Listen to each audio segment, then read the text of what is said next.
Xotira muqaddas, qadrlash savobdir. Osoyishta va tinch hayot uchun kurashganlar yurtning faxri hisoblanadi. O'zbekistondek jannat makon yurt farovonligi uchun, hozirgi dorulamon kunlar uchun jon berganlar to abad qalbimizda bo'ladi. Tinchlik ko'z qorachig'imizday asraydigan ne'matimiz bo'lsin. Qadr shulkim u yurtda hazrati inson aziz, hazrati inson uchun yaralgan imkon aziz. Inshaalloh hech kimdan kam bo'lmaydi bu millat, erk bayrog'in ko'targan hur O'zbekiston aziz. Sizlarga mustahkam sog'lik, uzoq umr, xonadonlaringizga fayz baraka, yurtimizga esa tinchlik va farovonlik tilayman.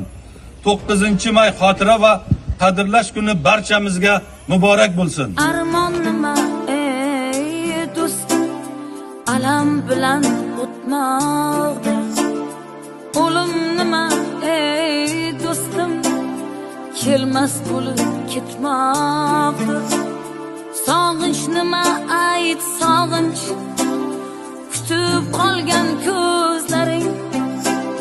Yig'i nima ayt yig'i, ko'z yosh yuvgan yuzlaring. Boshda turgan ruh nima, ko'ngilning soyaboni. Aziz makoning ayt, xotira xiyoboni. Xotira xiyoboni, xotira xiyoboni, yurakni o'rtaguvchi. Assalomu alaykum hurmatli tumandoshlar. Respublikamizning barcha hududlarida 9-may xotira va qadrlash kuni nishonlanayotgan ayni damda Toshkent viloyati Ohangaron tumanida ham bugungi tadbir keng ko'tarinki ruhda amalga oshirilmoqda.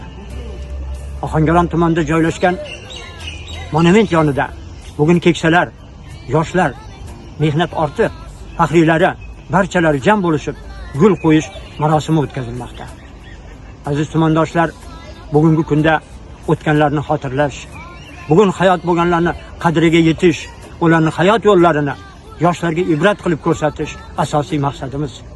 Bugungi kunda Ohangaron tuman hokimligining farmoyishlari bilan 21 nafar front ortida xizmat qilganlar, 7 nafar 100 yoshdan oshgan onaxonlarni yo'qlash, xabar olish tadbirlari amalga oshirilmoqda. Aziz tumandoshlar, barchangizni 9-may xotira va qadrlash kuni bilan nuroniylar nomidan chin qalbimizdan samimiy tabriklaymiz.